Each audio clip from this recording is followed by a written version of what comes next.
Hi! எல்லாரும் எப்படி இருக்கீங்க? சும்மா அப்படியே வெளிய போயிட்டு வந்தோம்.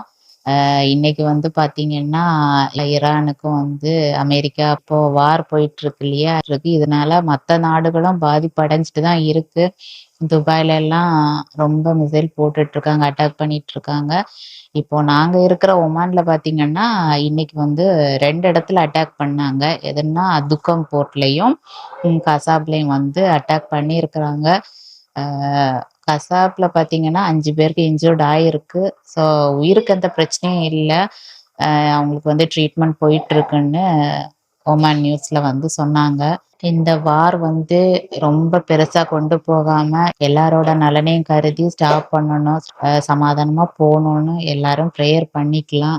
அடிபட்டவங்களுக்கும் எந்த பிரச்சனையும் இல்லாம, இதுல வந்து உயிரிழப்பு பாதிப்பு இருந்தவங்களுக்கும் நம்ம பிரேயர் பண்ணணும். மஸ்கட்ல பார்த்தீங்கன்னா, எந்த பிரச்சனையும் இல்ல. இதுவரைக்கும் எந்த பிரச்சனையும் இல்ல. நாங்க இங்க சேஃபா தான் இருக்கிறோம். மத்த துபாய், கத்தார், பஹ்ரைன்ல இருக்கிறவங்கலாம் சேஃபா இருங்க. இங்க பார்த்தீங்கன்னா, நாளைக்கு வந்து சிபிஎஸ்இ எக்ஸாம் போயிட்டுருக்கு. ஸோ அத வந்து போஸ்ட்பான் பண்ணியிருக்காங்க. 2 டேஸ்க்கு அப்புறமா வைக்கலாம் அப்படின்னு சொல்லிட்டு போஸ்ட்பான் பண்ணியிருக்காங்க. இங்க இந்தியன் எம்பசி வந்து சொல்லியிருக்காங்க, சேஃபா இருங்க. ஸோ எல்லாரும் அத அத ஃபாலோ பண்ணி எல்லாருமே வந்து ரொம்ப டிராவல் பண்ணாம சேஃபா இருக்கறதுக்கு நம்மளும் ஒத்துழைக்கணும். பாய்.